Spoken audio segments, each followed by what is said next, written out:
Good morning. At this time, I'd like to come back to order with the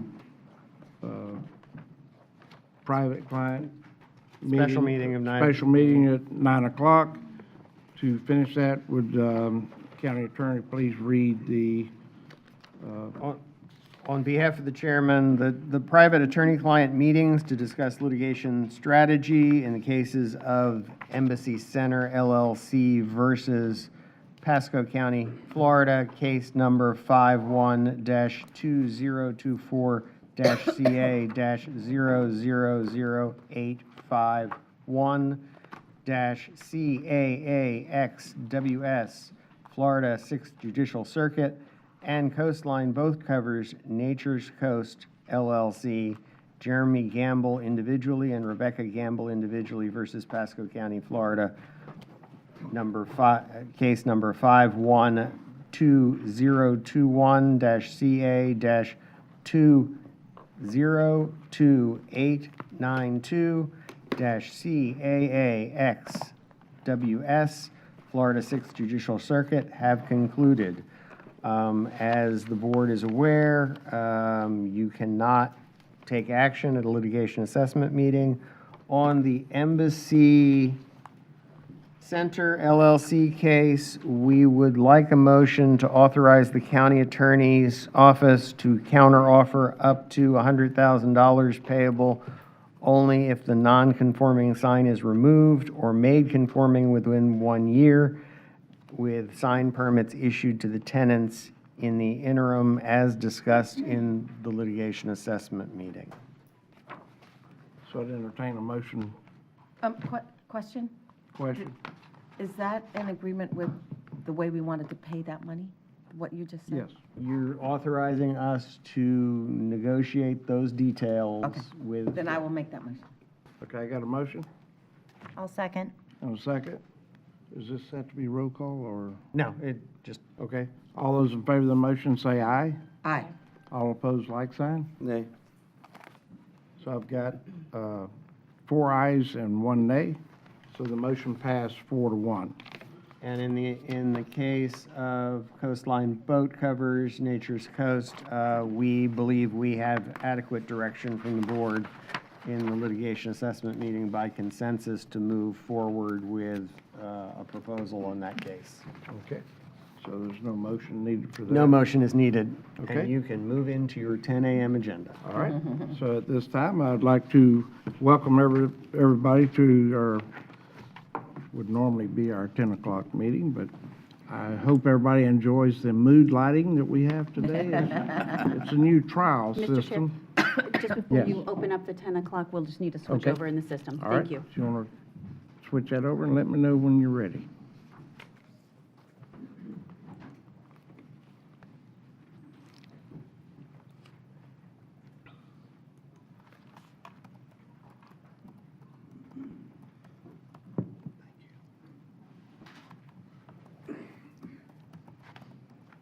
We're good?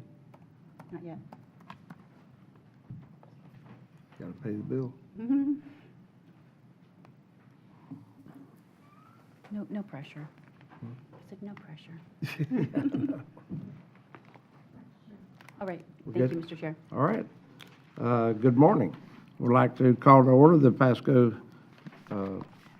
County Board of County Commission meeting of normally at 10 o'clock, and I don't know what time we have. 10:14. 10:14. And of August 21st, 2024. At this time, please silence all electronic devices. Would you please stand with me for the invocation and pledge of allegiance? O merciful Creator, your hand is open wide to satisfy the needs of every living creature. Make us thankful for your loving providence and grant that we, remembering the account that we must one day give, may be faithful stewards of your good gifts. Amen. Amen. Pledge allegiance to the flag of the United States of America and to the republic for which it stands, one nation, under God, indivisible, with liberty and justice for all. Thank you, Madam Clerk. Would you please call the roll? District 2, Commissioner Waitman. Here. District 3, Commissioner Starkey. Here. District 4, Commissioner Yeager. Here. District 5, Commissioner Mariano. Aye. District 1, Chairman Oakley. Aye. Here. With that, we have a quorum present. All 5 members of the county commission are present here today. So now is the time for public comment. Citizens are given an opportunity to comment on any current or future agenda items coming before the board and other business under our purview. Today's public comment will be as follows. First, we will take public comment for those in person and are here. Then we will take public comment from those who have pre-registered for a WebEx link and are currently on queue.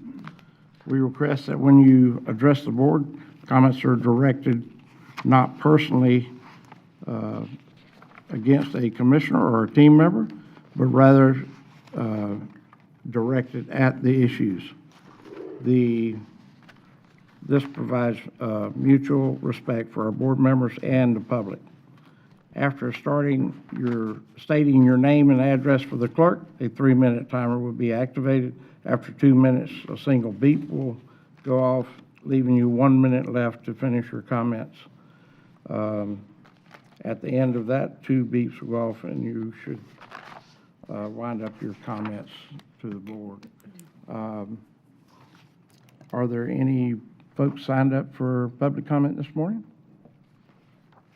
Mr. You have a Chair, list? yes, we have individuals signed up, and I do have 3 individuals that are on WebEx. So Okay. I'll go ahead and call the first 3 who signed up.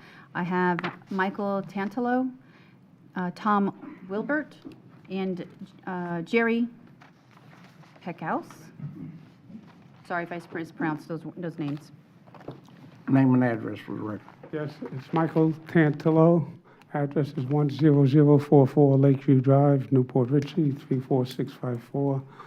I would like to hand these pictures To out receive the and file. commissioners. Second. Got a motion and a second to receive and file. All those in favor say aye. Aye. Motion passed 5-0.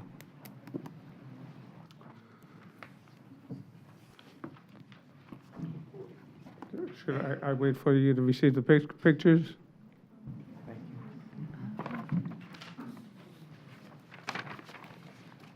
Okay, you go ahead and My start. wife and I are 28-year residents of Pasco County, and we retired 12 years ago. We enjoy going to Hudson Beach almost every day to read, and there's a swing seat that faces the water, which we could read and look out at the dolphins. The swing seat broke. I asked about it being replaced, and I was told that it was not in the budget. Also, there's picnic tables in each of the pavilions, and 2 years ago, each of the pavilions are missing 2 tables, at least 2 tables out of each of the pavilions, and I was told 2 years ago that they were in for repair, but they still haven't been fixed or replaced. And I feel that Hudson Beach is a beautiful beach, but as you could see at the pictures, if it's going to not be maintained, and it's going to end up looking like an abandoned park, it's terrible for the county to allow this neglect to the county park. Thank you. All right, thank you for your comments, sir. We don't answer back on public comment. We will have someone look into it. Yes. I'll have an agenda item for it later. Ms. Pearson will talk to you. Yes. Good morning, my name is Tom Weibert. Pull that mic down. Pull the mic, just pull it down. Good morning, my name is Tom Weibert. I reside at 2316 Sand Bay Drive in Holiday. I'm here this morning on behalf of the West Pasco Board of Realtors. The Realtors would like to express our opposition to hiking or raising impact fees at this time. If the builders could go ahead and guarantee that impact fees would not hurt the county and would not take away money over the next few years, well, if they could guarantee that they would give us the money back, that would be great. Reimburse the county for losses, and most importantly, not pass the buck on to potential buyers and in possibility raising CDDs or, charging them CDD fees. Real estate development is one of the main drivers of our economy. And yes, we realize that different departments and services rely on the impact fees to support their activities. But based on the current real estate environment, high interest rates, the higher insurance costs, those are not under control. We don't know if they will be under control. And even higher taxes on new construction, that in many cases, the buyers, some buyers don't even realize that after they purchase the property, those taxes are going to go up on them. They're not being informed. So raising the impact fees does nothing but drive up the cost of the housing in our community. Realtors strive to protect the value of home ownership and the great joy of a family owning a home and building generational wealth. I found out about the issue a couple days ago. We do oppose it. If there is something we could do where it's not such a hit right up front, maybe it's spread over time period, that would be great. But at the same time, we just oppose raising the impact fees. So I just wanted to say thank you so much. Congratulations on the commissioners that had nice victories last night, and have a great day. Thank you so much for what you do. Thank you for your comments. Next person. He's coming. Oh, he's coming. Yes, sir. I'm Name Jerry and address. Heckheis at 7500 Lily Pad Court in Hudson. Congratulations are in order.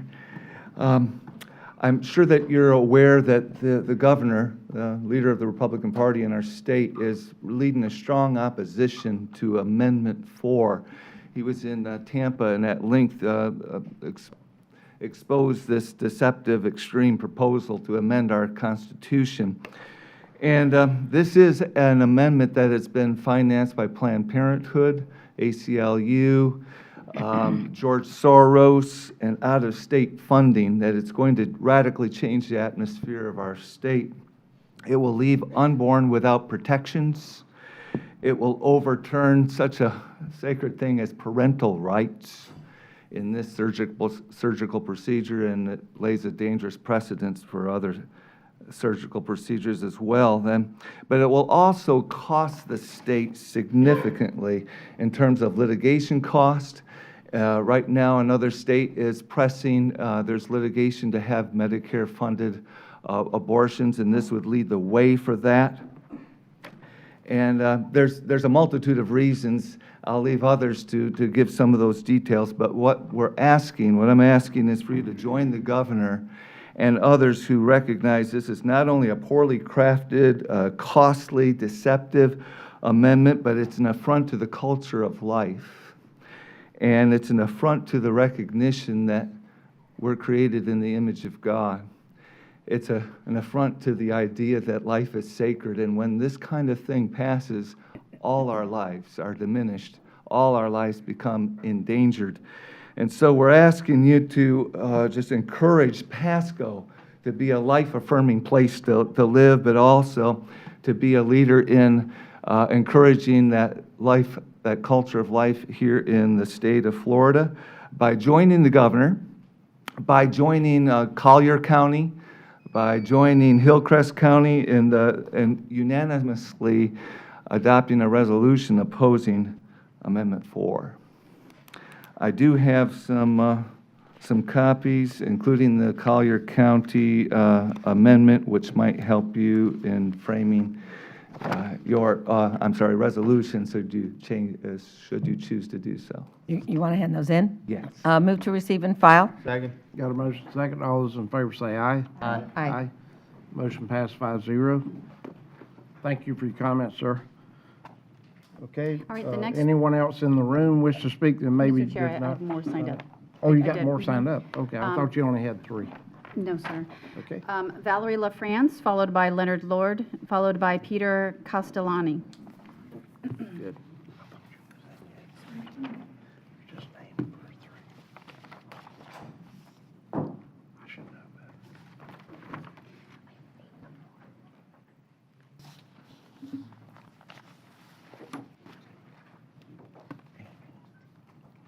I'm Valerie LaFrance, 9731 Sandstone Lane, Port Richey, Florida, 34668. Good morning. At your July 9th board meeting, a resolution recognizing the partnership between the Runaways Animal Rescue and Pasco County Animal Services was presented. Protecting the lives of these animals is commendable. We represent the lives of the unborn children in the womb. We are the voice for the voiceless. According to the Agency of Healthcare Administration, this year alone, from January 1st to July 1st, 36,221 babies were aborted in Florida. We are asking you, commissioners, to adopt a resolution opposing extreme pro-abortion Amendment 4, which will be on the November ballot. I hope you had a chance to review the resolution that was sent to you. The Florida's Heartbeat Protection Act has protections for the woman and the child, including a 24-hour waiting period and sonogram requirement, parental consent for minors seeking an abortion, clinical safety regulations, and abortions performed in person by a medical doctor or an osteopathic physician. In part, Amendment 4 says that no law shall prohibit, penalize, delay, or restrict abortion. If Amendment 4 passes, the Heartbeat Act would be repealed. These protections would be removed. I'm wearing a replica of an unborn baby, 10-week-old, feet. This pin represents a 10-week-old unborn baby. I'm holding a model of a true replica of a 10-week-old baby in the womb, an unborn baby. Commissioners, lives are at stake and the time is at hand. I and we humbly ask you to adopt this resolution opposing extreme pro-abortion Amendment 4 within the next 30 days. And please, keep life alive. Thank you very much. Thank you. Leonard Lord, Peter Castellani, followed by Victoria Bailey.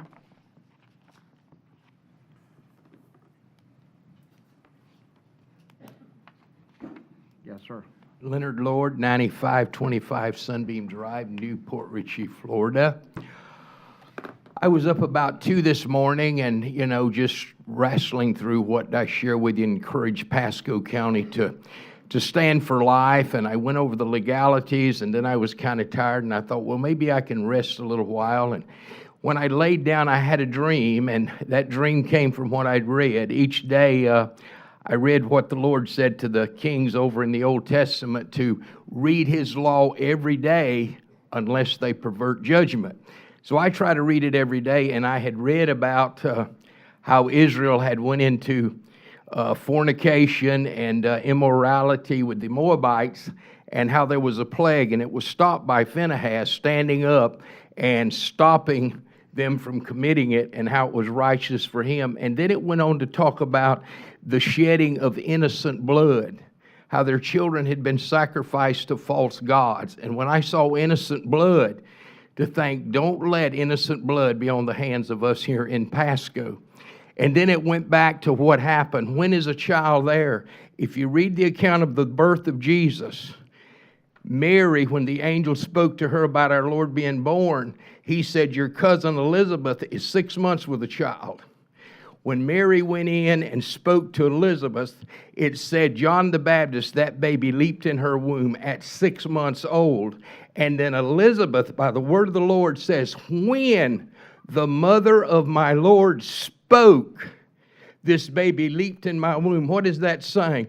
That's saying the Lord is recognizing, and Elizabeth was, that Jesus Christ was our Lord the moment He was conceived. And John the Baptist, his cousin, was leaping. So life is there. And so we have to stand up that they have the right to life, liberty, and the pursuit of happiness. So don't let Pasco County have innocent blood on their hands. Let's say no to this and say Pasco County is standing up for life. Thank you very much, and God bless you. Thank you.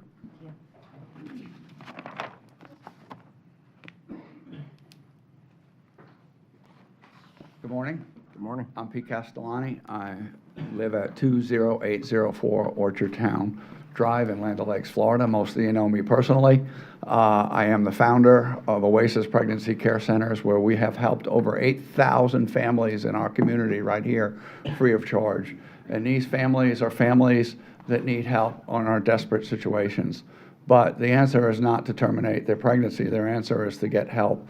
And we provide help across this county, and many of you I know have supported our agency, and I thank you for that. So today, as people before me have asked, I am asking you personally, as we are all created in God's image, to pass the resolution to go against the heinous Amendment 4 that would wipe out everything that we have done as a state, as a community, as people in the last 10 years.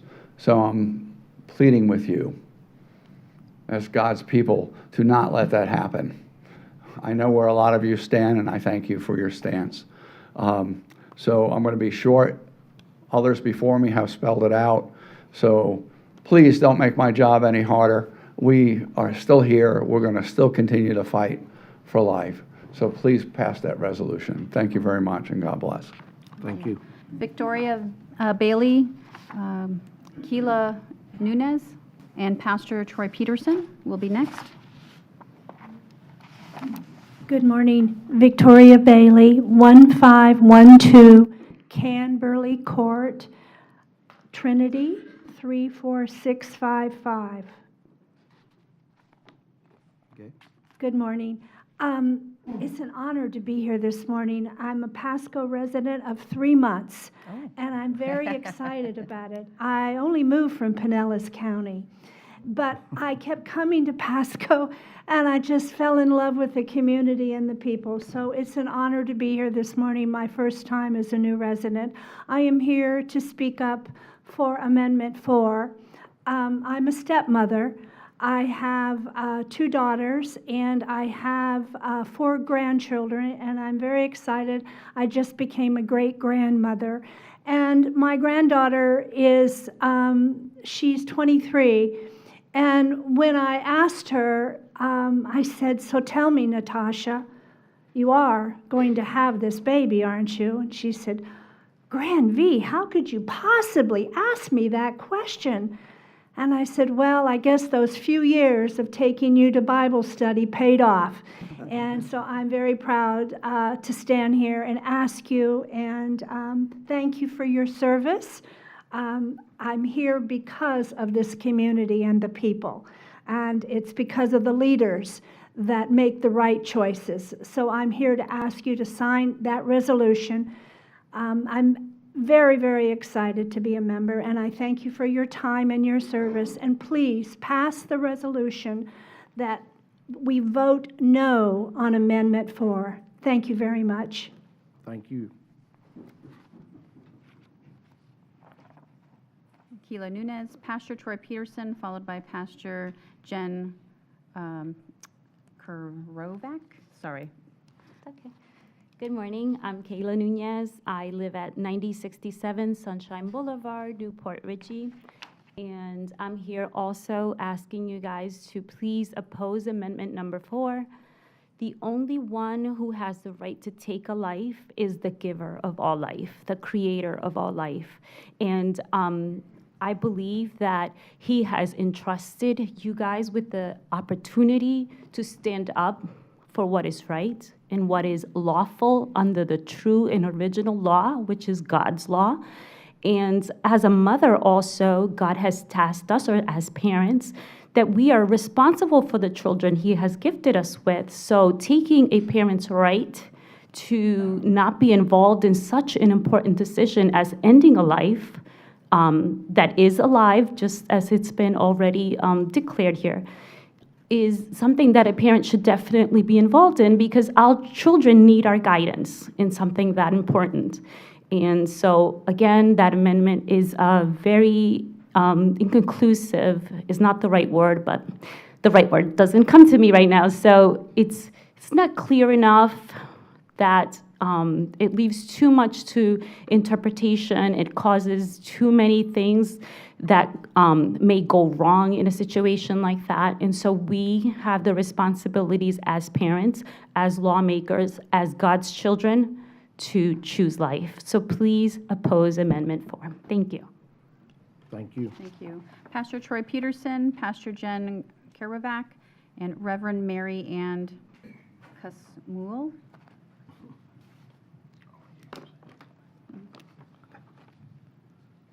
Welcome. Good morning, Chair, Commissioners, and staff. Congratulations, Lisa and Commissioner Mariano, for your victory last night. You know, it was months back, Anthony Verdugo, Christian Family Coalition, has asked me to lead this, getting our commissioners to sign a resolution. I thought, man, I don't know if I can do that. And so I called Valerie, and she's been the one working on this Amendment 4 stuff, and she's done a great job. We met with Liberty Counsel, and Commissioner Mariano, thank you for meeting with us about the other thing, praying in Jesus' name, and the resolution and everything like that. The resolution is pretty simple. It's all written out right here. If you like a copy, I can give that to you. Move to receive and file. Second. Got a motion second. All those in favor say aye. Aye. Aye. Motion passed 5-0. Thank you. As I was praying this morning, I'm like, what am I supposed to say? And God always gives me scriptures. Praise the Lord. Because I'm not really the sharpest tool in the shed, but if I take a look at God's word, I understand it won't return void. And the Lord gave me this scripture out of Ezekiel chapter 33. Again, the word of the Lord came to me, saying, Son of man, speak to the children of thy people. If when he seeth the sword come upon the land, and he blow the trumpet and warn the people. See, that's what we're here today to do, is to warn. See, the enemy, he comes to kill, to steal, and to destroy. But Jesus Christ has come that we have life and life more abundant. Life starts at conception. As Pastor Leonard shared about John the Baptist leaping in his mommy's womb when he knew the Christ had been born. In verse 7 it says, So thou, son of man, I have set thee a watchman unto the house of Israel, therefore thou shalt hear the word of the Lord out of thy mouth, and they shall warn them.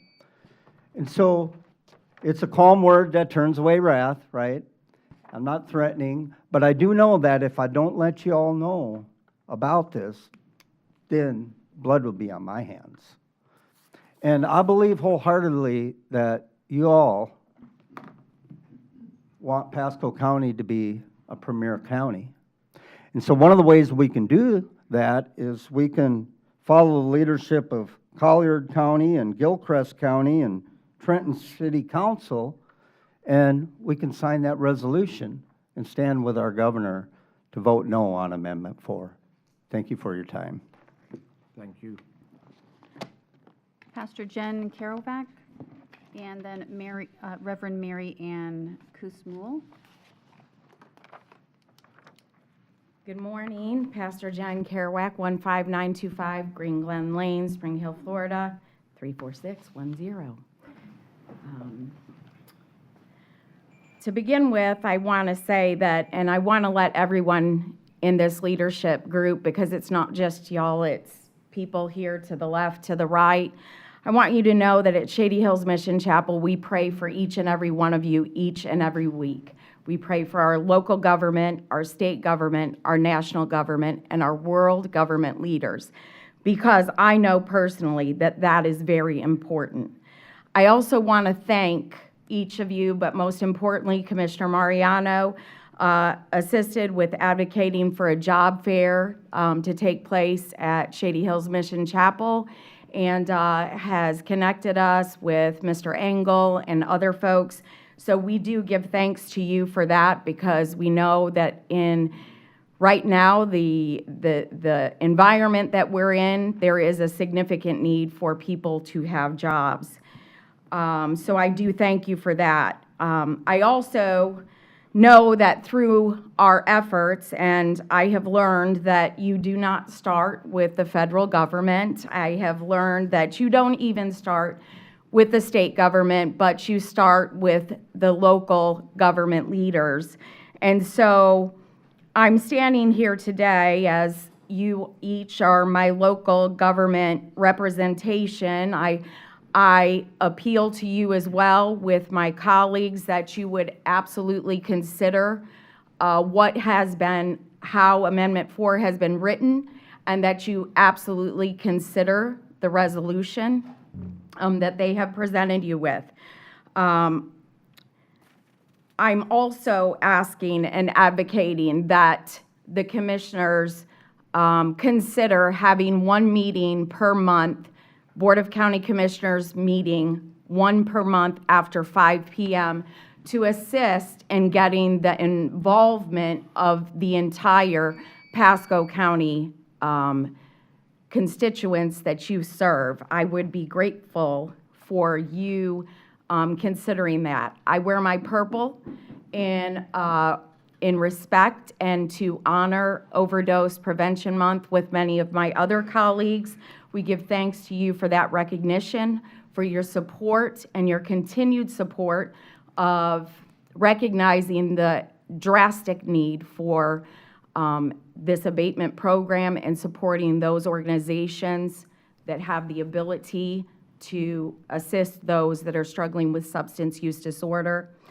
Also, the first thing that I said to each of you on the first day that I came before you very nervously, I said to you, as God had provided it to me, you will harvest what you plant. And so I want to remind you that the seeds planted in this room and the Dade City room, that you are planting seeds in Pasco County. So I'm asking you to take that with God. Thank you for comments. Reverend Mary Ann Kusmo. I'm sorry if I pronounced your last name incorrectly. You did a great job on my last name. That's Good good. morning, I am Reverend Mary Ann Kusma, 18118 Porsche Place, Spring Hill, Florida, 34610. I have no idea what I was going to talk about till I came up here. But when I turned around and I looked at the agenda, and I actually totaled all the money that's going in for drug rehab and continuation. I thank everybody that's out here because we work really hard together. The problem of this agenda, there is only one place for children. There is nothing else but one place on here for children. The children that I'm dealing with right now out in Shady Hills Road, they don't go to school. They're getting high. There is nothing. It's not just Shady Hills. It's everywhere. There is nothing for children. If we can all come together as one, because we all have the same idea. I've been 34 years sober. My career was 11 to 25 years old, because I was one of those children. I am 60 years old, and the sadness behind all of it is nothing has changed. We're using the same programs. We're using the same ideas. We're nothing but Band-Aids. We have to think out of the box. And there's a lot of people out here that think out of the box. We have to think out of that box. We have to think that they use their phones. It cannot be the same, because it's not going to work. There is only one uninsured place for my peeps, homeless. I'm in Shady Hills, we're getting 19. I have sat out in that parking lot for 5.5 hours. They work hard. It is hard work. It hurts our brain when we go home, because we're taking on all of them, all their souls, everything that they're talking about. We need to come together. We need to come together. There is so much money in this, $3 billion. And each program does the same thing. We need to look at that. Thank you very much, and God bless. Thank you. Mr. Chair, that's all that I have who signed up. Anyone in the audience that did not sign up earlier wish to speak at this time? Seeing no one, we'll go to WebEx. Okay, I have the first individual on WebEx. I have Cress Diglio.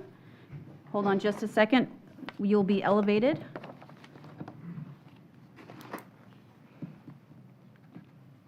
Good morning. My name is Chris Diglio.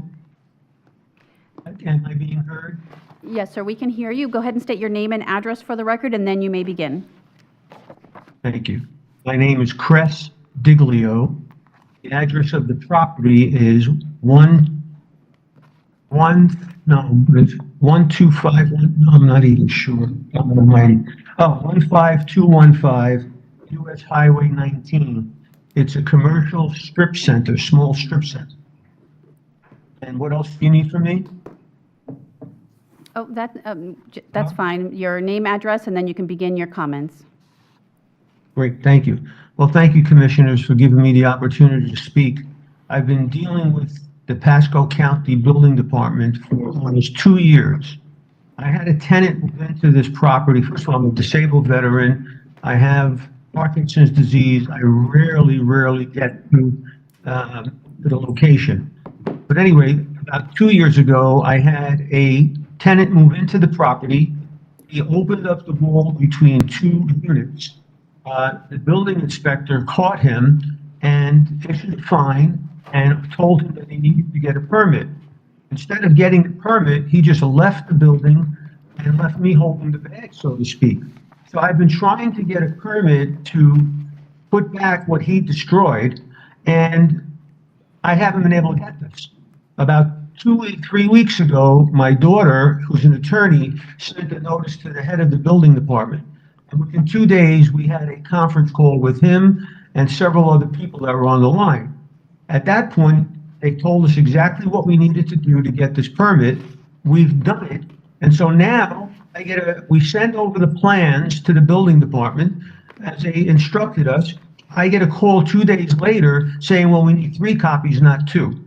There's one delay after the other. In the meantime, I spent $250 to have them hurried over there because I've been getting fined $150 a day, until just recently, because I put the building up for sale. It's been nothing but a headache for me. I've lost so much money on this building that I'm just grateful to get it sold, even at a loss, so that I don't have to deal with these problems anymore. It's been a huge problem for me. On August 15th, I sent the commissioners, all of you, a letter explaining my position. I don't know if you got it, but I'm going to read it because it's brief. My name is Chris Diglio. I'm a 76-year-old, 100% disabled Vietnam veteran. I have dementia and Parkinson's disease. I own a property at 15215 US Highway in Hudson, Florida. I live about 2 hours from the property. I have an outstanding building violation which stems from a tenant who signed a lease and did work on the interior without a permit, which was done without my knowledge or consent. When the building inspector caught the tenant, he was given a stop work order. Rather than getting a building permit, the tenant abandoned the property and left me with the problem, which I wasn't aware of for several weeks after. My problem, for which I'm asking help with, is that I've tried for almost 2 years to obtain a building permit to comply with the stop work order. I just became aware that I have been accumulating a fine each day. My dilemma is that I can't fix the problem without a permit, and although I repeatedly try to get a permit, I'm still being fined daily. I had a conference. Okay, next individual on WebEx is Christopher Liebfried. Sorry if I mispronounced it. You're being elevated. Just hold on one moment. Hold on just a moment. Okay. All right. It looks like he left our WebEx link. The next individual is Lynn Anderson. Hold just a moment while you are elevated. Okay. Ms. Anderson, you can proceed. We cannot hear you. If you want to unmute your end and then state your name and address for the record, go ahead and unmute.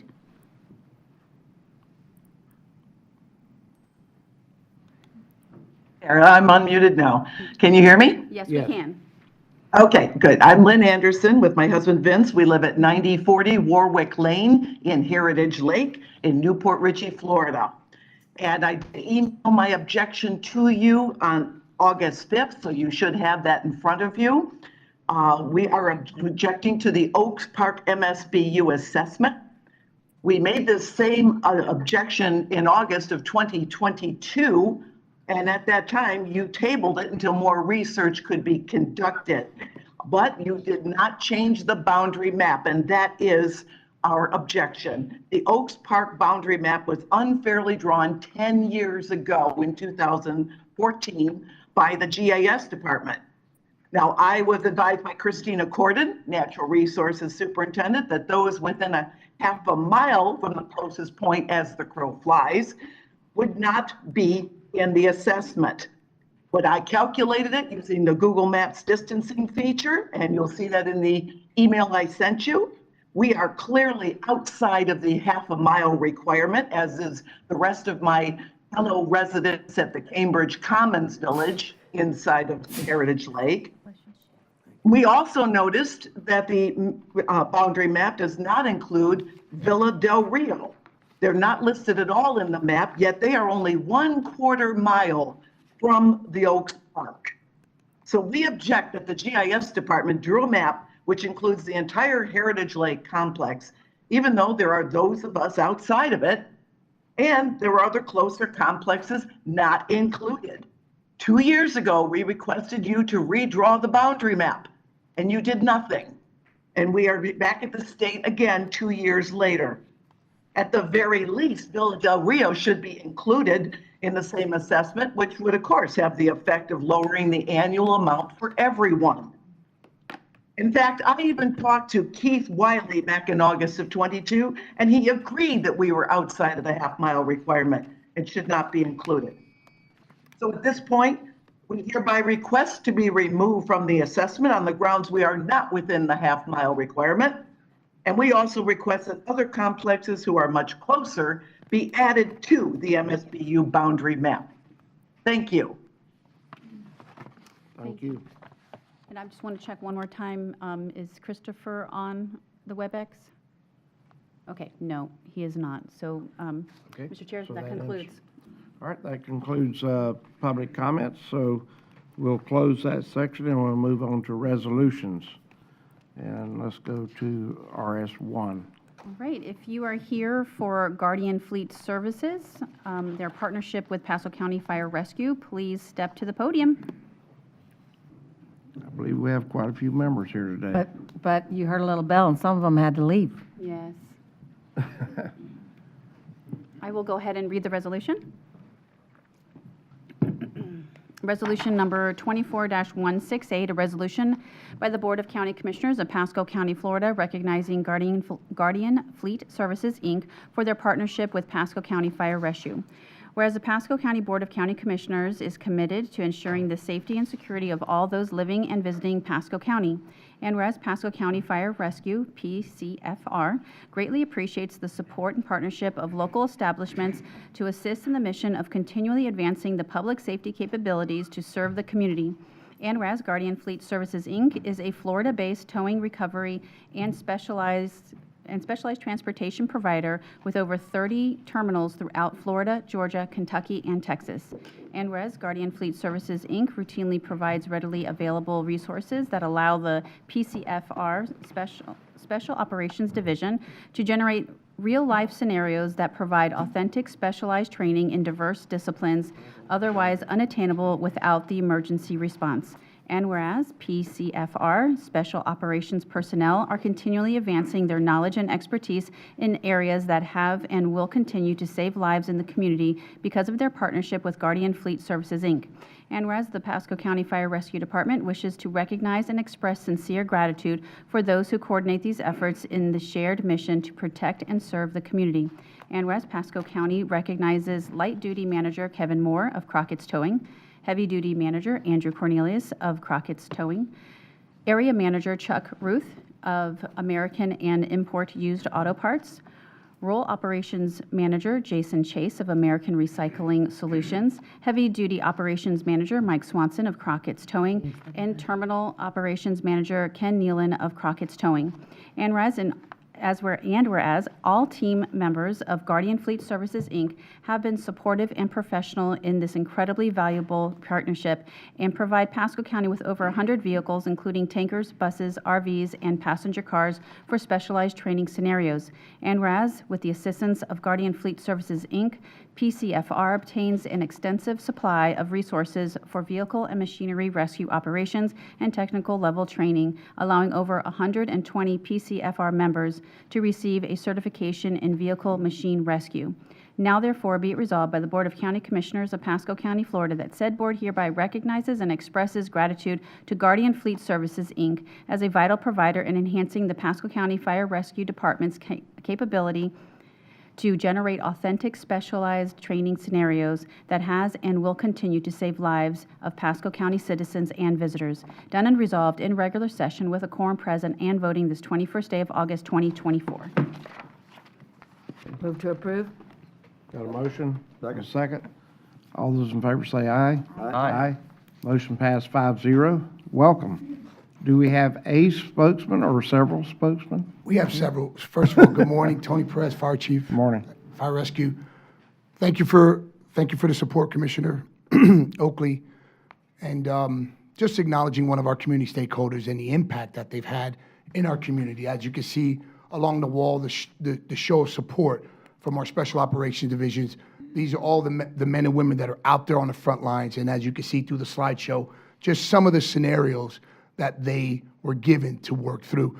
But I want Chief Hudson, our Special Operations Chief, to come up and just give you a few stats on how impactful this partnership has been for our members here at Pasco County. Okay. Thank you. Welcome. Thank you for the opportunity to recognize the board, the people in the gallery, and the people watching at home. First and foremost, we want to take the opportunity to thank these men right here who have done more than their lion's share, presented us with the things we need to get our job done for the citizens of Pasco County. So I want to say thank you.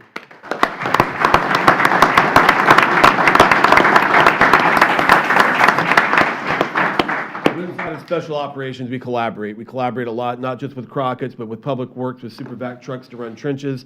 We have DoD contracts. We work with the United States Coast Guard to do some really cool stuff. But these guys here, we're representing them now. We're telling them thank you. So yeah, 100 cars in the last, I took this spot in December, and they have really stepped up to the plate and done the work. VMR is Vehicle Machinery Rescue. It's actually a 2-week class. It's operation and technician. So this technician portion that you're seeing on the screens right now takes it to a complicated level of extrication of the vehicles. It takes us into running different types of welders, plasma cutters, torches, and these guys are the best. So I can't say enough about them, so I'll let this guy say some more about them. Okay. Ken, sorry. Good morning, everybody. Thank you for your time. Short and sweet. It's our pleasure and our honor to continue supporting an organization that has as much integrity as Pasco Fire Rescue does.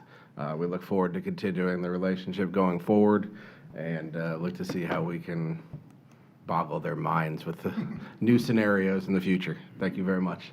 I'm sorry, could we get your name for the record? Thank you. My name is Ken Nealand. Thank you. Okay. Anyone else speaking? Or somebody bashful or what?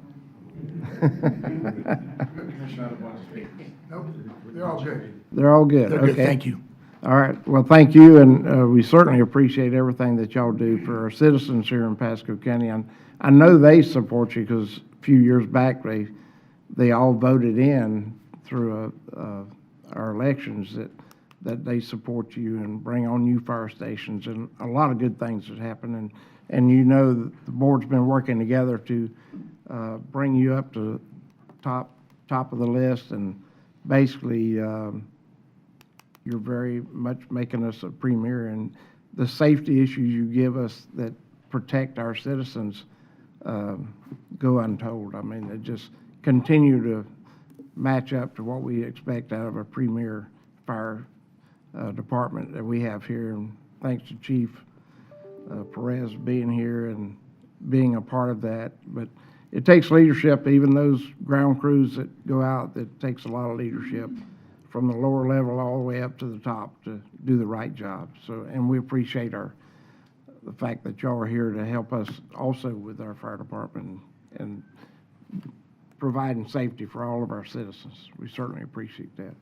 Any Well, I would echo the commissioner's words, and that's quite a setup you have there. It's amazing. I hope you were doing this in cool weather, because I bet it can get very hot out there. I wouldn't want to see a car in a bus, I can tell you that. Yeah. Just last week, I think we saw lots of cars overturned in the area, cars in the trees. So I'm very grateful to see that you do these kind of practices, and it's pretty crazy. So, what is that long metal tube thing? That's a It's a pressurized tanker. Ooh. semi-trailer. Wow. So, well, I didn't know you did all this, so I'm glad you're bringing it to our attention, and thank you to all our partners who participate in this and help our firefighters and first responders to be so well-trained. So thank you very much. Mr. Waitman. Thank you. You know, for a setup like this, you all ought to compete in the Florida Man competition. That's going on here, looking at the setup. But no, it's fantastic to practice scenarios that we don't, normally think about. And your training shows and how you guys respond to our customers. And thank you for having a great partner in our training processes and help us get creative on any wild scenario that may happen where our folks need help. So appreciate everybody here today. Ms. Yeager? I just want to say thank you guys for all you do, and you guys are truly the front lines, and just thank you. And if anything you guys need, we all have you, so let us know. Mr. Mariano? Thank you. This is very impressive to see. I've done a couple of the training missions with you guys as far as going out there and see what goes on, but this is such a high level. That's such a critical thing, to be able to clear the debris off the roads to keep even more accidents from happening. So this is tremendous to see, and I'm glad you're doing it. Thank you. Okay, if y'all come up and other people come too, if the rest of the commissioners stand up here behind us, I'll come down.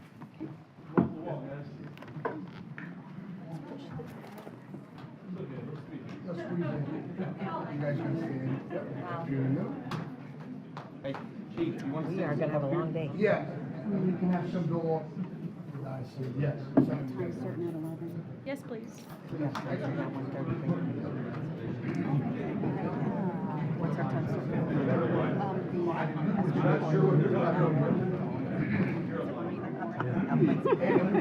We're taking out all the bad stuff. If you guys want to start going up then. New Jersey toll. Yeah, California, they're all out. That was fun when we took that up. Yeah. Come on in. Oh, we got them up here. Yeah. That's a first. Holy cow. Stand up on the desk. Back here.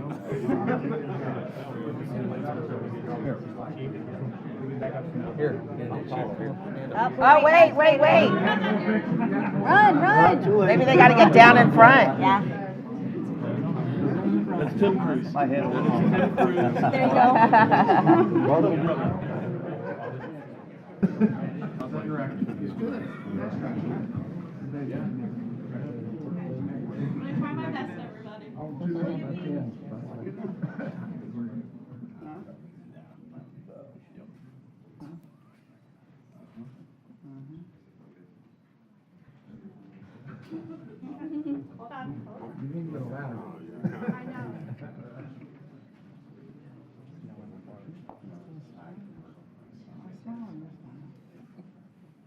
Thank you.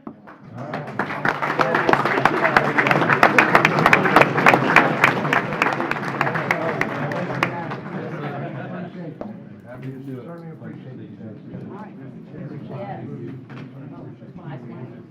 They're in order.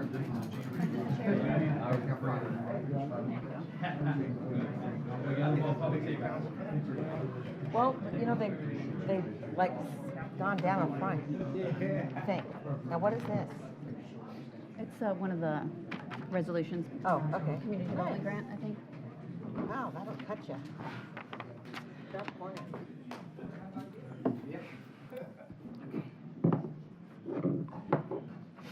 I don't think we've had that many here before. It's a record. That's a record. Unofficial, but yeah. Mr. Chair, we have a time certain at 11. Okay, which Chair, one I is? prefer that you take the consent agenda up and then get Oh, through so a lot of that. people We still have a lot of resolutions, too. Did I have consent agenda? So we've got a time certain at 11, we've got the rest of the resolutions, and we have consent.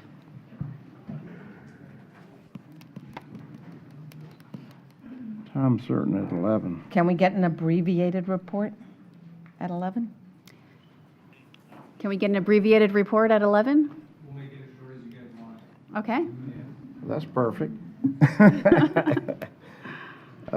So we go, which one's, is the second item here? Which one is the time certain? R54, Page 4 is time certain? yeah. Okay. Abbreviated, an abbreviated R54. All right, let's move on to RS2. Hold on. We're going to do the resolution first? Or you want to do consent and then go to resolutions? Would- We've got to get them done before noon. Do you want to do the time certain before or after?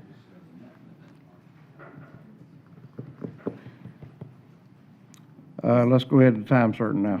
Okay. And just do very abbreviated. Very briefly, R52. So as they are walking up, this is the semi-annual investment portfolio presentation. We have Scott Stitcher with PFM. He's a director with PFM, and PFM manages a portion of the investment for the county. And then we also have the finance director from my office, Matt Lazar, and our office manages another portion, and they will both present very quickly on each portion. How about that? Let me ask this question. Would you like a market update before they get into the presentation? Investment market, financial market update? That's usually what they do. So I'll leave it to the board, Mr. Chair, to determine if you'd like that first. Yes, that'd be fine. Okay, then we'll go ahead and proceed. Thank you. All right, we'll do our best to keep this short. Good to see you, Mr. Chairman, Commissioners, Madam Clerk. Scott Stitcher with PFM Asset Management. Trying to be brief on the economy is pretty tricky, but I'll do my best here. We'll characterize the economy as seeing moderating economic growth. First quarter reading came in at 1.4%, the initial reading for 2Q at 2.8%. We've seen inflation continue to trend lower towards the Fed's target of 2%. It's very encouraging as well. The labor markets continue to be very strong, although we did see the unemployment rate tick up during the quarter to 4.1%, breaking a 28-month streak of being below 4%. And then more recently, it ticked up to 4.3%. The consumer continues to drive growth, which is good. The consumer makes up 2/3 of growth in the U.S. economy. So an employed individual continues to have money in their pocket, is able to spend. Although we are seeing some cracks, some slower spending. I think higher prices and falling consumer savings rates are starting to slow spending. But we're seeing growth nonetheless. I mentioned the labor market continuing to loosen a little bit. The Fed now is having to focus on their dual mandates, and that is full employment as well as fighting inflation. I think people had forgotten that since for the last 2 years, the Fed has been hyper-focused on fighting inflation and raising interest rates. I say all this with good news for long-term fixed income investors. When we look at performance, we'll look at the income that's now being received in our portfolio as well as the investments that Matt is going to touch on here in a second. So let me stop there. It was a quarter in which interest rates rose. Since that time, interest rates have fallen considerably, which should work in your favor when I'm visiting with you the next time. That falling interest rates are going to equate to bond prices going up. So that's a very abbreviated version of what's going on in the economy. Any questions, thoughts, concerns? Seeing none, Okay. move forward. All right, so to keep it brief, county has money, we're investing money, and you guys are seeing a return. Thank you. Sounds good. Right? That's what everyone likes to hear. So where we are at right now, the unrestricted portfolio, so that for the county, which is not tied to debt covenants, stands at about $1.4 billion. We have that further broken down into both the short and long-term investments. So short-term being anything less than 90 days, long-term greater than 90 days. And so just to kind of keep pushing through here, what does that mean, Matt? Short-term investments, $363 million of the county's unrestricted portfolio is currently in the short-term investments, averaging about 36 days of maturity. Long-term investments sit just over $1 billion, and we're at about 379 days of maturity. What does that mean? That means we are kind of tying into what Scott was just saying. The feds are confusing us all, and they kind of scare us a little bit, but we are starting to see a navigation from that short-term earnings to really pushing out longer out on the curve, and the county is set up to experience just that. So that is the good news. What we want to also put out there for you guys is in the last quarter, for the quarter ended June 30th, the county saw realized earnings of $9.8 million. Which means year-to-date, we're about $35 million, so we're projected to have a second consecutive year of being over the $40 million mark, which is amazing news considering a couple years prior, we were barely getting to $10 million. Really, on this slide, just to kind of not reiterate what you're already seeing, but I do want to point out the Florida Palm term. That is the investments in which we invest X amount of dollars at X amount percent, and we get that, we're getting that guaranteed return. We're going to expect another $1.4 million here through the end of this fiscal year in maturities, and we're already looking at guaranteeing the county $20 million with what is maturing going through 2025, which the good news is, not knowing what the market's going to do, it gives us that little bit of buffer kind of as we go through. Any questions here? Yes. Yes. So looking at the unrestricted long-term investment statistics, I have two questions. One, I see this central bank. Where is and who is Central Bank? Central Bank is a local bank over, I believe they have a location in Lutz and Hillsborough, but it is, we have a certificate of deposit with them. Okay, well, I've never heard of them, but, and then First National Bank of Pasco, 00, what's going on there? That we're not yield at cost, expected? Yeah, that would look strange, wouldn't it, right? No, so it is, we are earning about 5% return on that. That is a typo on there. We did not give First National Bank of Pasco $10 million just to hold on to. Okay, well, that's good. But something I want to ask is, and it never occurred to me until now, is that when we're investing in these banks with this amount of money, I'd like to know what they're doing back into the community as far as charitable participation. So if we're going to participate with them, they need to be, given back in the community. And that would be one of my checks when I'm deciding which bank I'm going to put my money in. So I'd love to know what they're doing, what their charitable giving to Pasco County charities has been. Yes, ma'am. And we do understand that. So when we do perform our due diligence, we do kind of sit down with all these banks and ask those types of questions. Okay, well, we'd like to see it, I think. Okay. Yes, ma'am. All right. Mr. Mariano? Commissioner Stark, that's exactly what I was going to pull out, that 0%, so I'm glad you mentioned it. But I will tell you, I'm more concerned about rates and what we're going to get back for the taxpayers to help to keep taxes down than I am what they're going to do with the money. Let the business run. I don't want to control it. Okay. All right. Yeah, but all things equal. Oh, yeah. All right.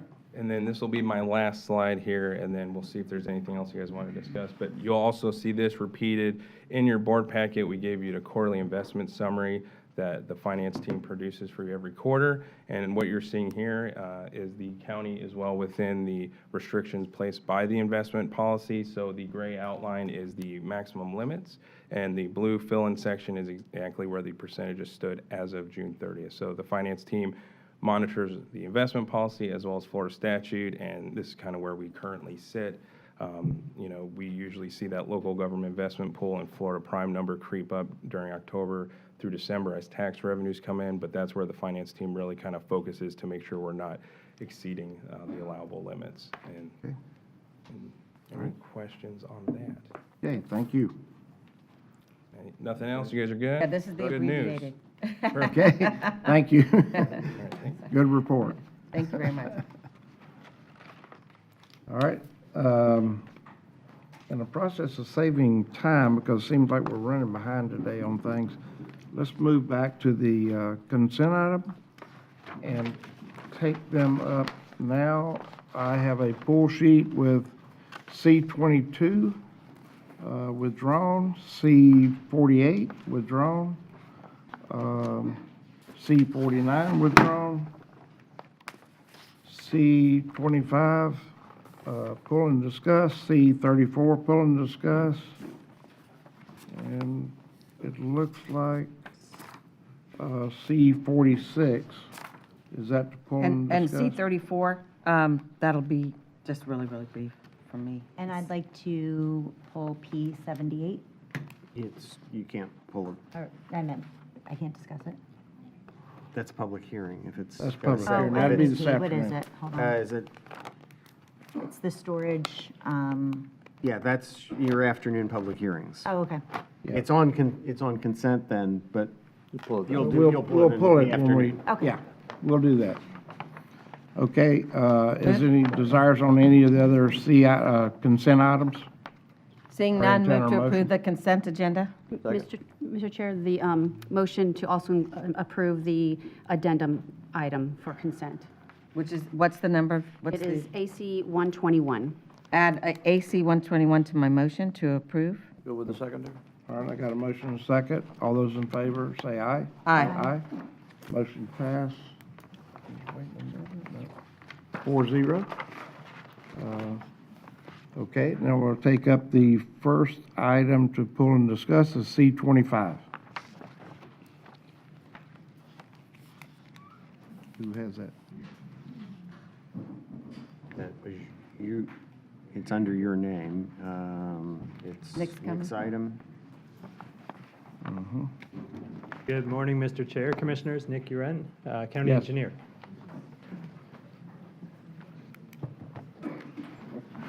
Okay. So this was pulled by the commission. Do you Yeah. have a question you want us to address, or do you want us to just give you an overview of the project? Well, I just want to know the overview of the project, and Mr. Bramford and myself have got to have a meeting, and I'll talk to him about that, out on Bellamy to discuss what we're doing in the future on Bellamy Boulevard. Well, and to be clear, we are designing safety improvements for the Bellamy Brothers Boulevard corridor from State Road 52 all the way to Hernando County. We're very Right. excited about the investment in the safety of this corridor. I think commissioners have noted a number of crashes recently, as recently as earlier this year, Right. that we would like to prevent any future reoccurrence of those kinds of incidents from occurring. Scope of work for the project is to reconstruct the entire roadway with the 4-foot paved shoulders to provide for lane recovery. So for lane departure crashes, Right. we'll have that recovery area. We're also going to be providing the tactile response, the rumble strips on the edge and center line of the road, so that we can give a very tactile feedback to drivers who are departing from their expected. A lot of the lane. crashes actually been happening because they're allowing passing along that strip, and it's very dangerous. We got some side roads. Especially at night. I've That's driven right. that at night. It's terrifying. And we have illuminated chevrons as part of this project so that we can guide you through the S-curves on the Right. corridor. We have additional street lighting that's going to be deployed as part of this. Right. It's going to be a fantastic corridor. We're really excited about the Yeah. investment that we And can these make. improvements need, and I know fellow commissioners, we've all heard about different issues out on Bellamy, and I just wanted to pull this so everybody's made aware of what we're doing to correct this issue, and then Bramford and I, we're going to have another community meeting out that way so we can take care of some That's of right. those issues. That is part of our Let them design. know what we're doing. That is part of our design scope of work, both to collect feedback on the kickoff and then to communicate the specific scope and schedule of the project as we get closer to finalizing the design and ready to advertise for the construction contract. I will mention to the commission, one of the things that we are paying close attention to, just take a shameless opportunity for this plug, we're paying close attention to in Pasco County is the investment in improved safety for our two-lane, somewhat rural roadways that exist within portions of Pasco County. There's a lot of attention being paid to that on a statewide scale. There are federal safety dollars that come to the state of Florida to the tune of about $125 million every year that can be used for investments on two-lane roads like these. The state has been making a priority to address their two-lane roads throughout the state of Florida with some of the similar treatments that we're doing on Bellamy Brothers, and we are definitely in conversations with District 7 and with Tallahassee to see if we can't secure some of those federal safety dollars for improvements on other county roads that we would look to make projects happen on those going forward. So please note that we're excited about Bellamy Brothers, and we're definitely paying attention to opportunities for other people's money to make our transportation system safer for all the people of Pasco County. I appreciate that. That's very good, and I know the board knows that we work very well with Secretary Gwynn with District 7, and He's a we're great actually partner. partners, and we partner together a lot. So actually, they're going to bring a light to Wire Road and 301, and the design has already been started, and we'll get a light there thanks to FDOT. So that's coming. So If you want to, there's if you 4 want, deaths on that actually intersection. Yeah. if you want to stay there for 34, I just have a quick comment. That's mine, that's the one that's next. Oh, okay. C34. Is that? It's just that, move to approve C25. Oh, yeah. Second. Got a motion and a second. All those in favor say aye. Aye. Aye. Motion passed, 5-0. All right, on C34, I had some challenges with AECom, I'm going to tell you, and a project that is Buena Vista Lane, and it kind of slipped by everyone's notice that nothing had happened in over a year. And so I asked for the next AECom contract to come up just to remind them, and I talked, someone from AECom called me, and remind our staff that even when you're working on a little project, we got to have some kind of timer so that it doesn't get forgotten, because months and months went by and nothing happened, and the residents really want their road paved, and we were trying so hard to get it done before the rainy season. With that, I would move approval of C34. Second. All right, got a motion and a second. All those in favor say aye. Aye. Aye. Motion passed, 5-0. Okay, move on to C46.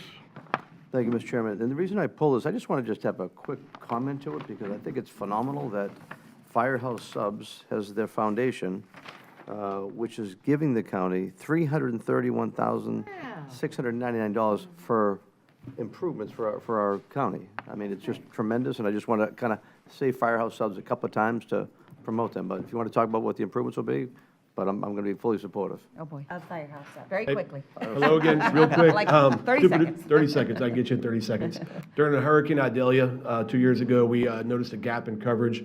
Along with the sheriff's office, we had over 120 rescues of victims, pulling them out and evacuations. One of the gaps that we saw was the inflatable boats. So as an agency, we took the time to write a grant to get these inflatable boats into our arsenal so we can serve the citizens. If we have another flood emergency, more likely we will have another flood emergency. So that's what it's going to. It's not a matching grant.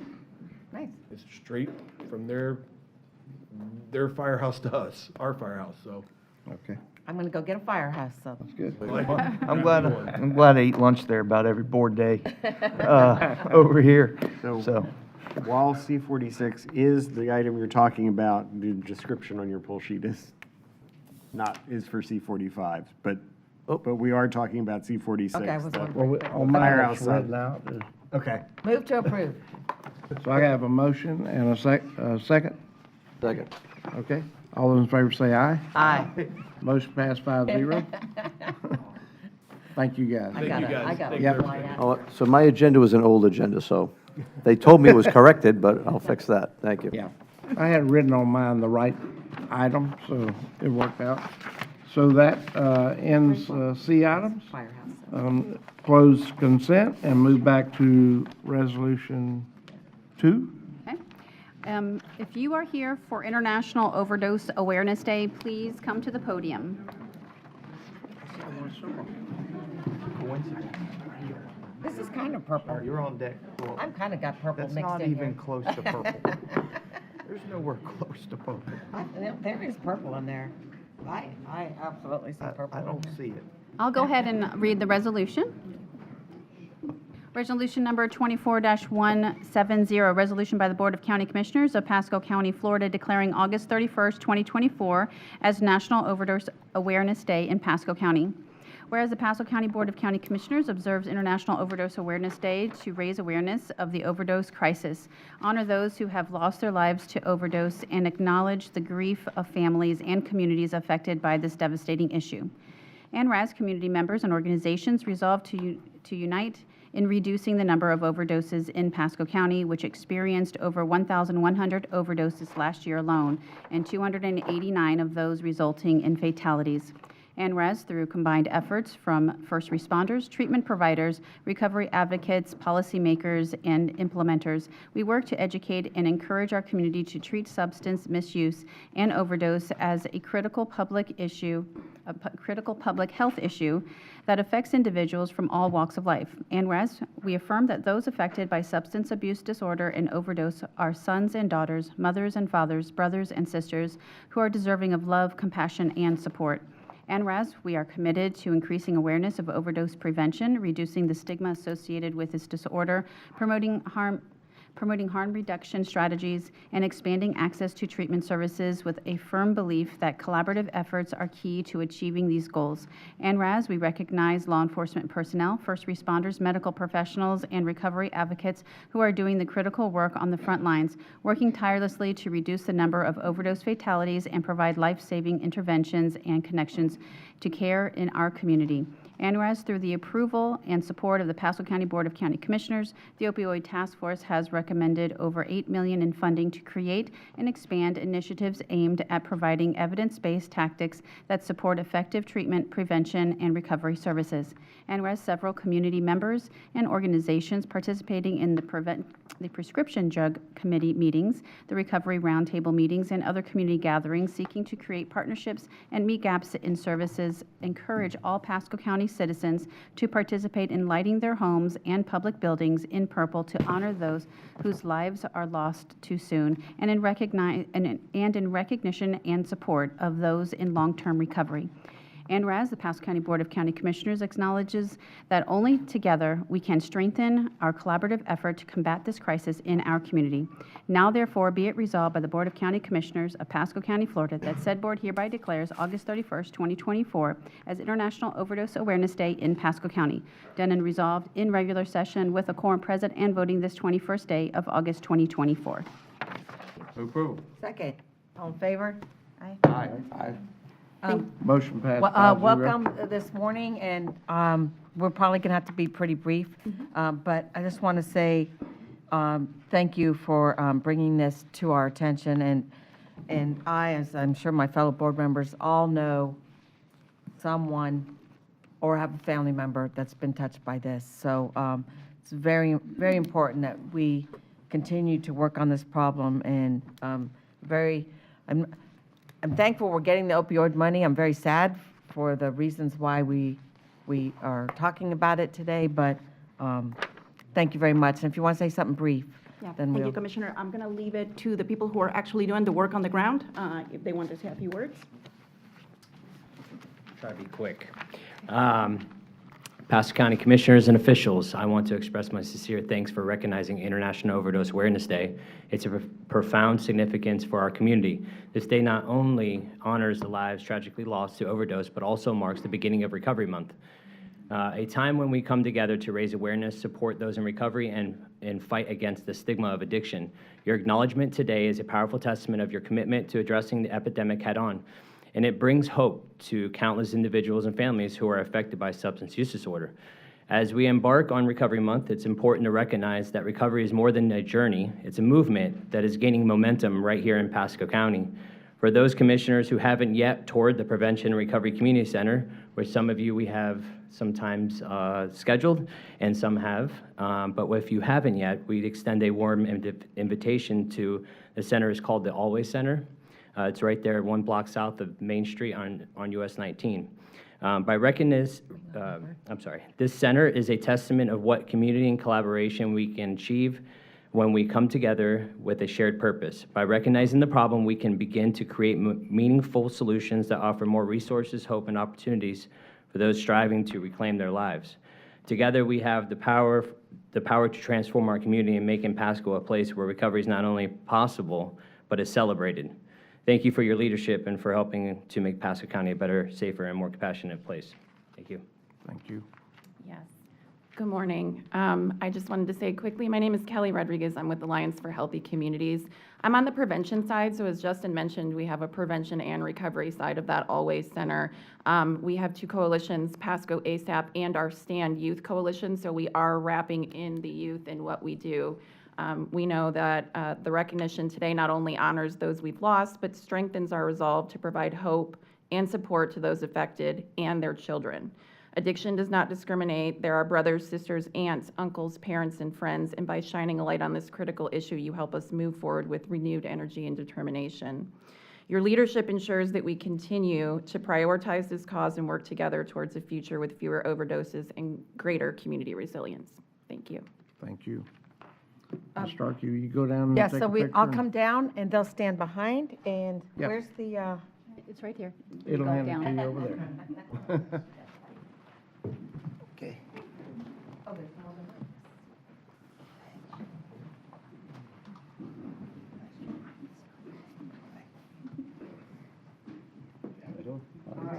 Sure. who's getting the framed one? So let's, I mean, Yeah. Okay, and then I'll let you pass those out. And, well, why don't you come stand here in the middle? With us right here. And then we'll hold this together. And I think I'm coming on my birthday to tour. Yay.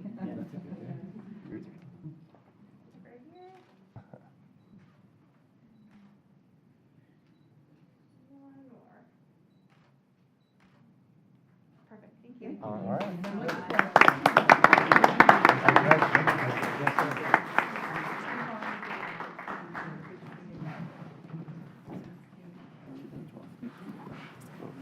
Okay, we'll move on to RS3. 50, RS3, yep. All right. If you are here for the 50th anniversary of the Community Development Block Grant Program, please come to the podium. That's a small one. Oh.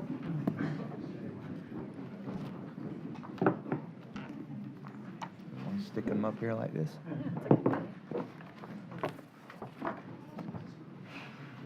All right, Mr. Chair, I'll go ahead and read the resolution.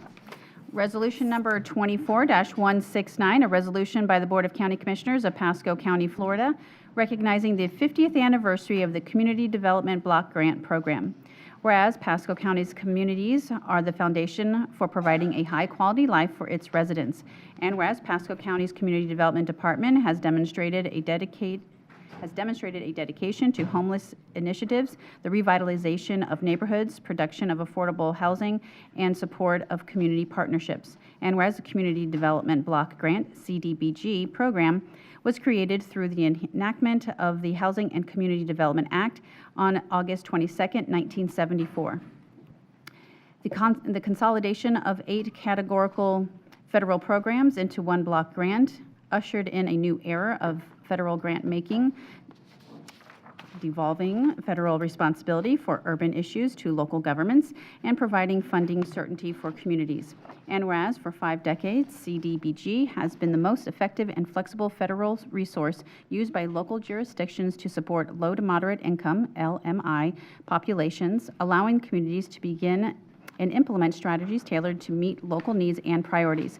And whereas CDBG helps preserve affordable housing and expand the affordable housing stock, contributes extensively to public facilities and implements to infrastructure, helps address a wide range of local public services needs and helps communities tackle economic conditions. And whereas the need for CDBG programs continues to grow, in 1975, 594 entities received the program's first allocation, and in 2024, more than 1,245 state and local governments received annual program allocations, an increase of 52.3%. And whereas Pasco County became an urban entitlement county in 1988 and has received almost $98 million in CDBG funds to date. And whereas in the past 36 years, Pasco County has utilized CDBG funds to build roads and sidewalks, build and renovate public facilities for nonprofit agencies, acquire and rehabilitate affordable housing, and serve our low to moderate income households with much needed public service. Now therefore be it resolved by the Board of County Commissioners of Pasco County, Florida, that said board hereby recognizes the 50th anniversary of the Community Development Block Grant Program and the significant impact these funds have had on our community. Done and resolved in regular session with a quorum present and voting this 21st day of August 2024. Move to approve? Second. Got a motion and a second. All those in favor say aye. Aye. Motion passed 5-0. Marcy? Good morning, Commissioners. Marcy Esberg, Director of Community Development. I want to thank Commissioner Yeager for sponsoring this resolution today, and for all of you for joining 1,245 cities, counties, and states around the country celebrating what is tomorrow, the 50th anniversary of CDBG.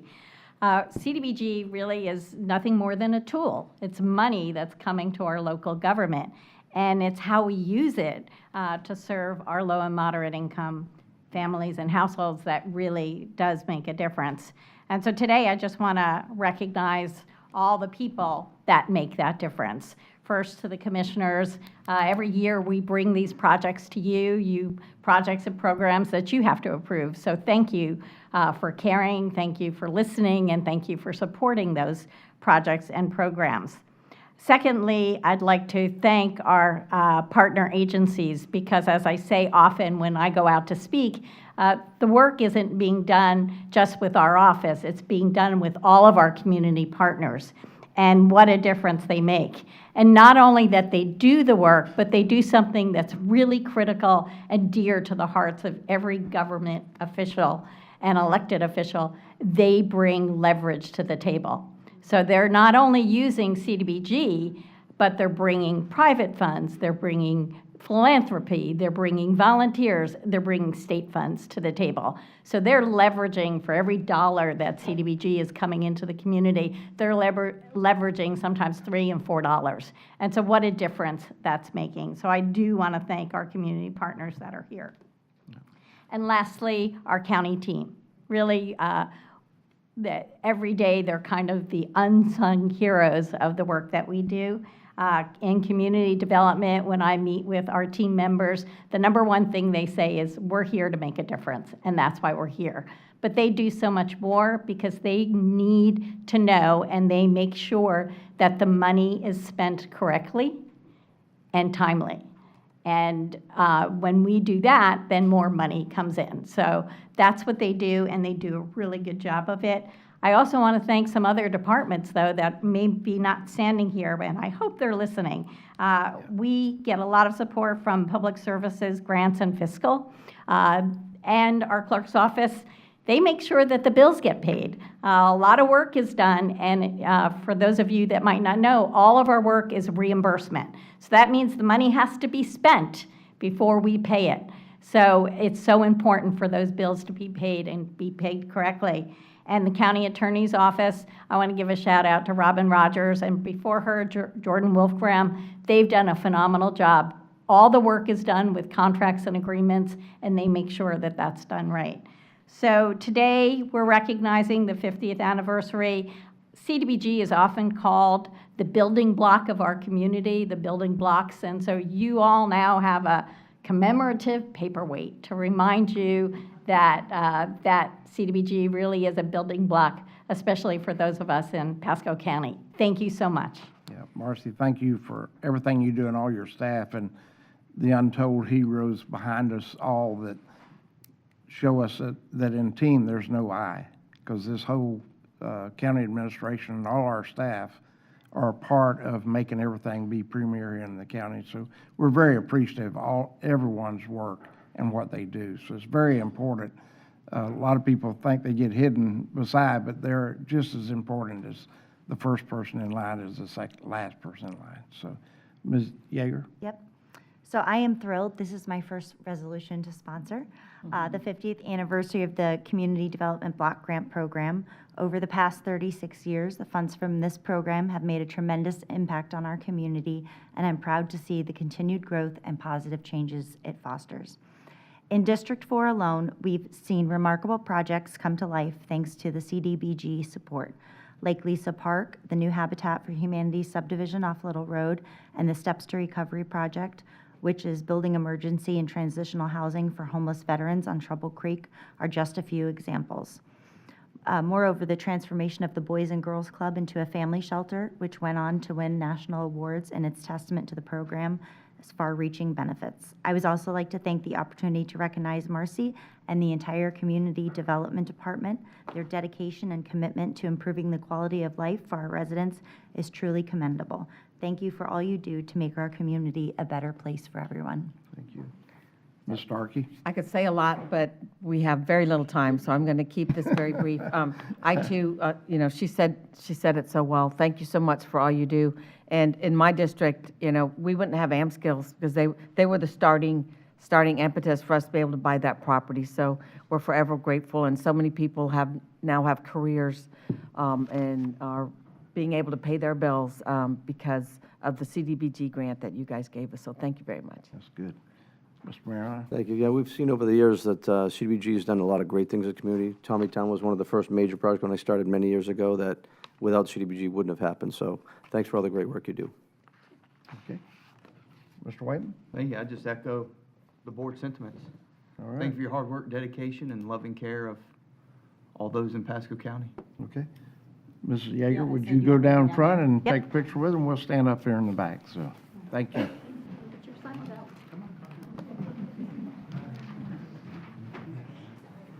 Oh, they came prepared. I thought everyone was going to give a speech. I'm like, you can't do it today, sorry. We put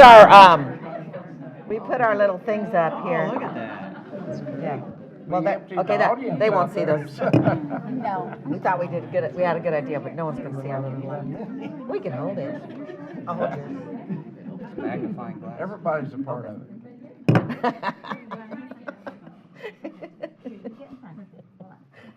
There we go.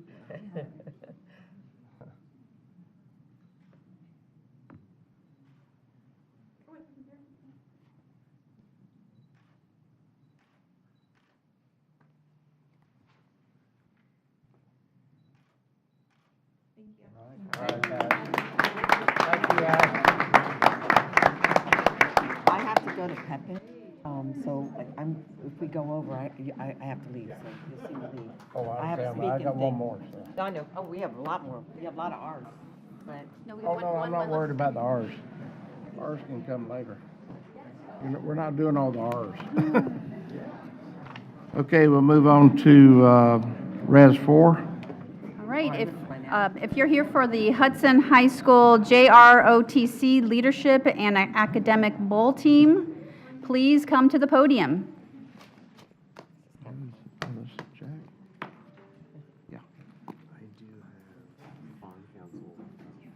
Wonderful. I'll go ahead and read the resolution. Resolution number 24-167, a resolution by the Board of County Commissioners of Pasco County, Florida, congratulating the Hudson High School JROTC Leadership and Academic Bowl Team for winning second place in a national competition. Whereas the U.S. Army Junior Reserves Officers Training Corps, JROTC, is one of the largest character development and citizenship programs for youth in the world. And whereas JROTC cadets learn the values of citizenship, leadership, academic competition, and college opportunity. And whereas JROTC teaches a curriculum that offers challenging academic content and real-life experiences to help students develop a sense of personal responsibility as they move throughout the different stages of life. And whereas the Hudson High School JROTC Leadership and Academic Bowl, JLAB, or is it JLAB? JLAB. Okay, much easier for me. JLAB team was one of the only teams in Florida to qualify for the JLAB Nationals in 2024. ANRAS, the JROTC Leadership and Academic Bowl, JLAB, is a nationally recognized academic competition in which cadets test their knowledge and leadership skills through competing in a series of rounds against other JLAB teams. ANRAS, the JROTC Leadership and Academic Bowl, consists of hands-on science, technology, engineering, and mathematics activities, and a high-level trivia event, which ends in a service final event. ANRAS, the Hudson High School JROTC Leadership and Academic Bowl, JLAB team, won second place at the JLAB Nationals out of 1,600 schools and 314,000 cadets. ANRAS, the team members of Hudson High School's JROTC Leadership and Academic Bowl are Eliza Jones, Gabriel Carpio, Victor Papadopoulos, and Navia Nardone. Now therefore, be it resolved by the Board of County Commissioners of Pasco County, Florida, that said board hereby congratulates the Hudson High JROTC Leadership Academic Bowl team for winning second place at the JROTC Leadership and Academic Bowl Nationals. Done and resolved in regular session with a quorum present and voting this 21st day of August 2024. Move approval. Second. Got a motion and a second. All those in favor say aye. Aye. Aye. Okay. Mr. Mariano? Thank you, Mr. Chairman. Well, congratulations. To think of only 2 schools out of Florida to go, and then you compete against 1,600 schools with 314 cadets. What an impressive thing to get to second place. So congratulations. You should be very proud. We are. Thank you. I didn't even know they had this going on, but can I say that your uniforms are magnificent? And I'm very curious what all those medals are, and that must be heavy. Yeah, 2 of those medals they all got competing at the competition. So one's the Marshall Medal and one is the MacArthur Medal. Very cool. Well, I have family in the military, so I appreciate you participating in the JROTC. Did I say it right? Yes, you And did. congratulations on your wonderful accomplishment. Would you like to add a few words? I just would like to thank the commission for recognizing the students. It means a lot. The third place team is also from Florida, so the 2 Florida schools did represent. Wow. But unfortunately, New York beat us, so we want to go back and beat them next year. Oh, yeah. Awesome. Definitely. I think there's enough room for all of us to go down. Yeah, let's do it. Okay. That'd be great. If I we got could take a one more picture. item, so. Oh, yes. We'll hurry down and take a picture.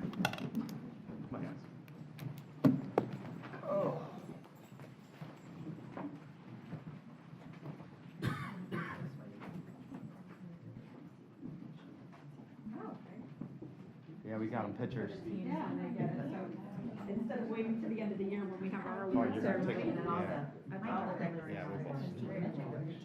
And then you can see like what they did against other red. I'll join too. Yeah, gotta have him in there. Yes.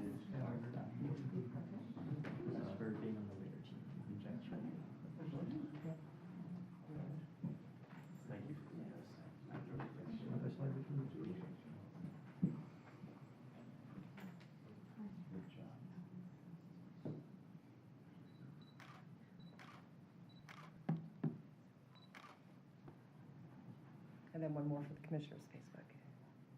Oops. I think I missed Commissioner Wake. And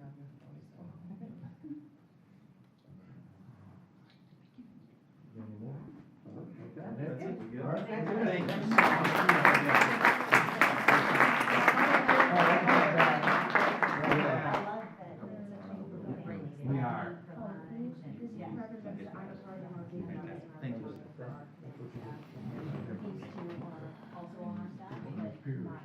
Thank you. Thank you. Okay, so what color does that? Whether you realize or not. There's your vote. Yeah, thank you for taking pictures. I appreciate it.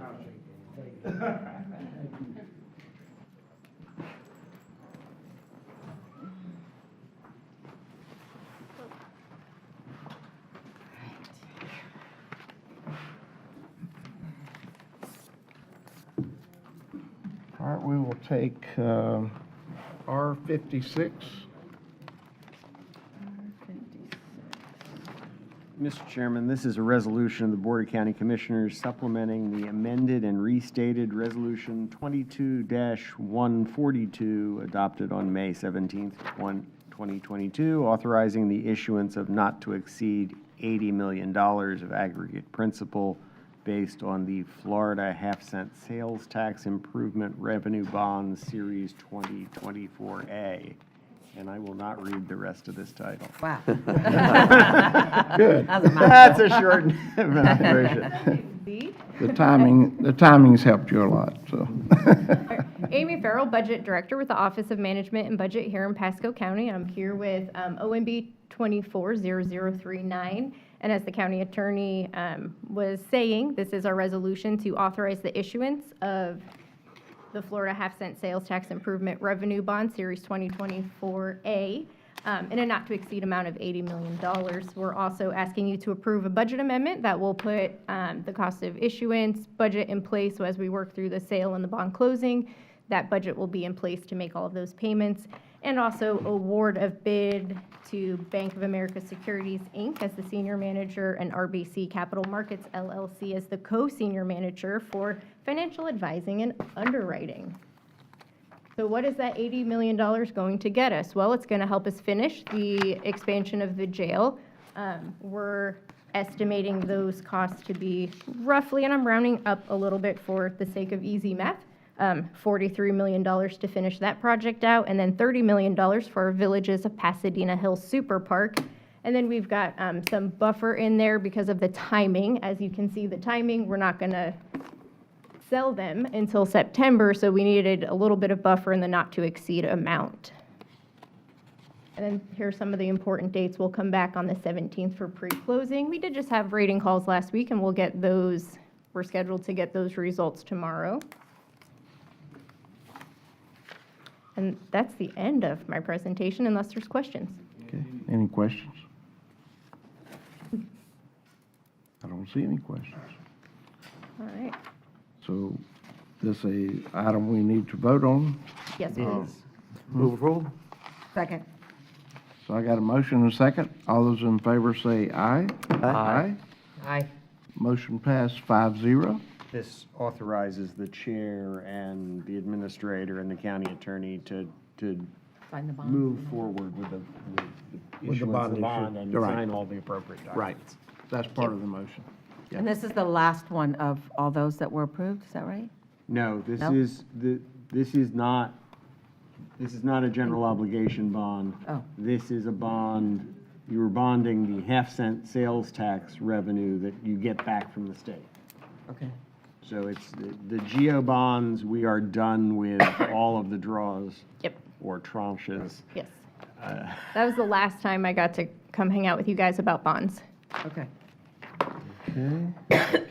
Which is why the jail is being funded by this. There was no more in the GEO to draw from. Okay, All right. Did we vote? thank you. Did we All vote? those in favor say aye. Aye. I think we did. Aye. Motion passed 5-0. Great, thank you. Okay, thank you. How long is item 55? Thank you, Mr. Chair. R55, I'll be very, very brief, but wanted to recognize our media relations and communications team. We've been here before celebrating Telly Awards, which recognize excellence in video and television across all types of screens. But we've never really won a gold award, and I'm happy, and if Sarah, Andrea, and her, Indira, and her team can come up, happy to announce that we actually did win both a gold and a bronze. In the interest of time, will only show you the gold winner, but it was called A Stinky Story and How Pasco County is Turning Poop into Profits. So go ahead and roll it. That's good.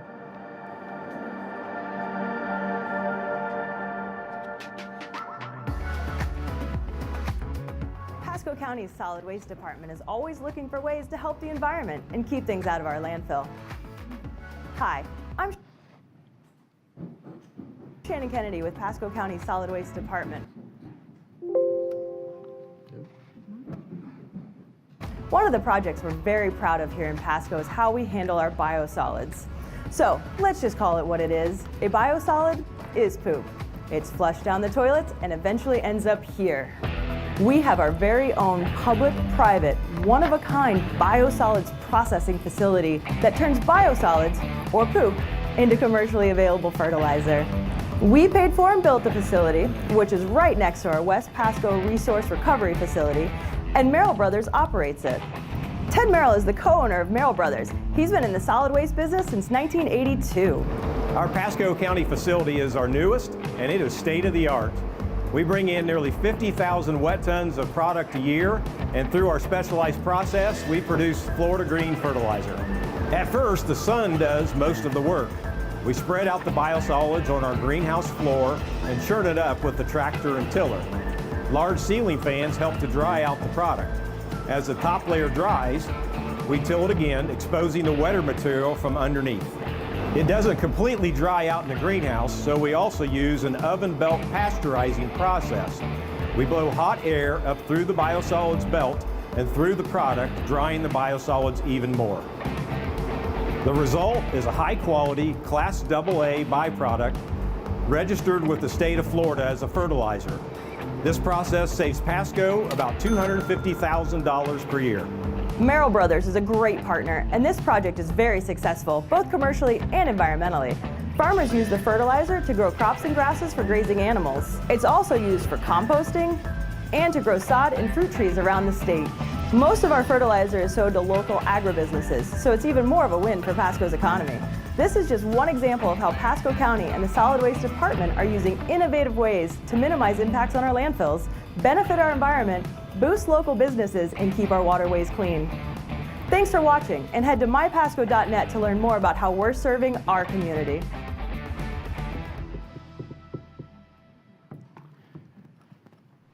I'm always floored. I think I could talk for hours about that project. It's amazing. But you know, the video and the promotion of it is certainly great. I mean, producing videos and things like that could normally cost tens of thousands of dollars to do that on the outside, but we're able to do that just here. So our star is here as well, I see. Very good. We've got some reps from Merrill Brothers. But I would just ask Sarah, do you have any words you'd like to say? And Mr. Chair, if it's okay, I would like to indulge the board with a picture on this with the board, if that's fine, after Sarah speaks. Thank you, Board. Sarah Andira, Public Information Officer for Media Relations and Communications.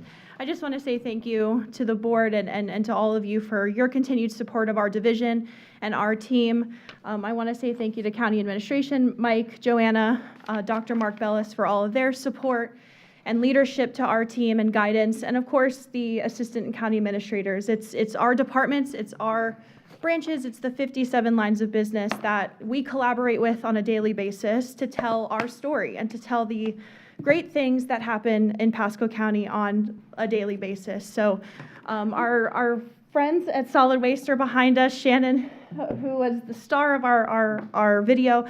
And like Mike said, all of our videos are produced in-house. It's our small team. Aaron, our videographer, is on a shoot right now. He couldn't be with us.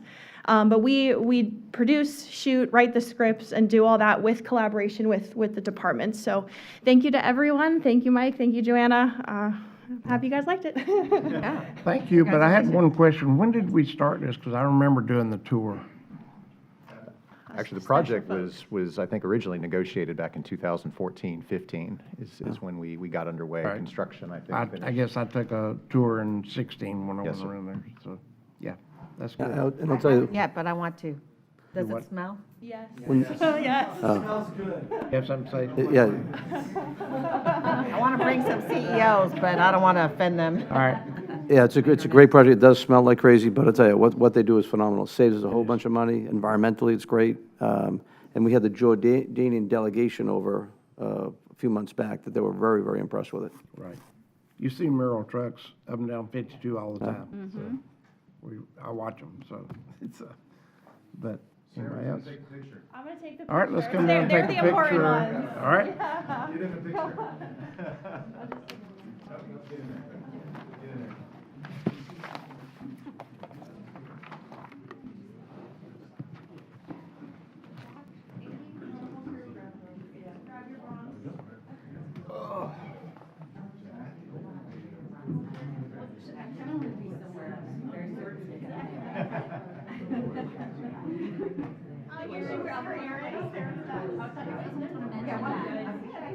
What were those earrings? Oh, that's funny.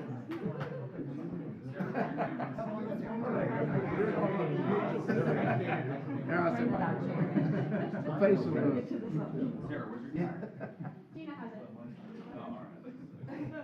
1, 2, 3.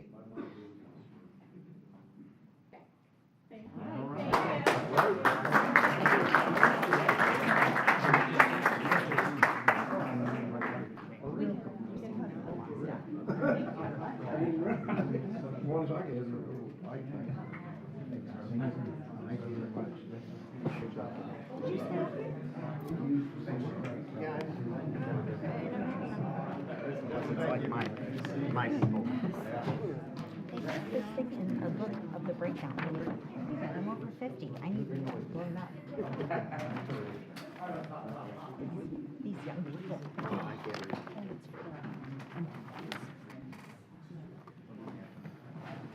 I think we've done a pretty good job catching up, but we're going to actually wait on R57 till after the public hearing this afternoon. So we'll break now for recess for lunch, and then we'll be back at 1:30 for public hearings.